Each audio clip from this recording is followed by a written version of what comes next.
Раз, раз, раз, два, три.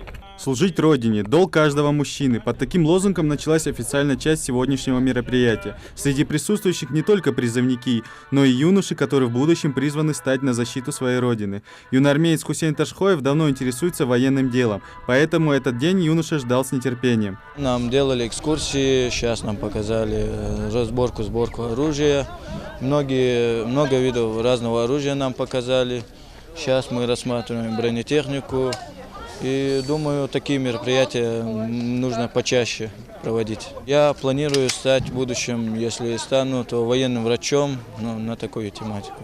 Среди собравшихся не только призывники и юноармейцы, но также курсанты кадетского корпуса. Кадеты с самого детства приобщены к армейскому быту, и многое здесь им знакомо. Ахмед Юнусов с ранних лет твердо решил стать солдатом и в будущем планирует продолжить учебу в этом направлении. Дальше по военной части это только плюс будет человеку, по моему мнению.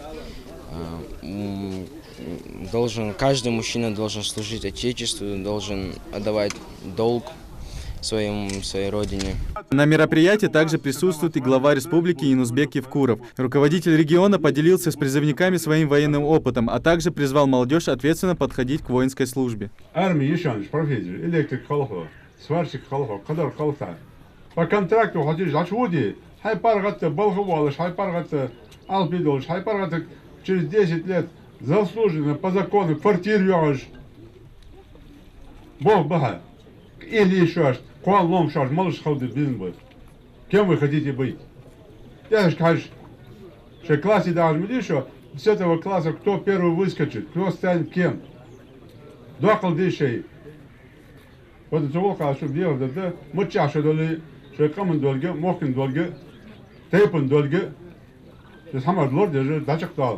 После напутственной речи главы субъекта призывники отправились на экскурсии по воинской части. Такие мероприятия призваны ознакомить будущих солдат с жизнью и укладом военнослужащих. Данная завеса обеспечивает замаскированное передвижение к позиции противника. Также БТР-80 имеет двигатель КАМАЗ.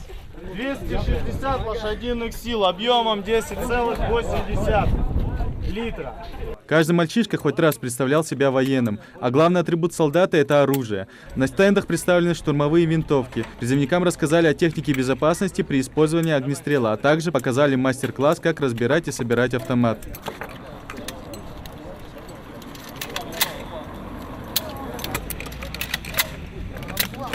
В рамках весеннего призыва подобные экскурсии проводятся не только в нашей республике, но и по всей стране. Сегодня мы собрали не только призывников, мы собрали учащихся 9, 10, 11 классов.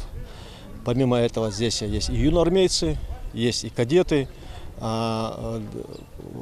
Изначально у нас идея, чтобы дать этому мероприятию военно-патриотическое воспитание. С каждым годом желающих служить в армии становится все больше. Это лишний раз доказывает, что наша Родина под надежной защитой. Идрис Ижиев, Магомед Даскиев, Новости 24.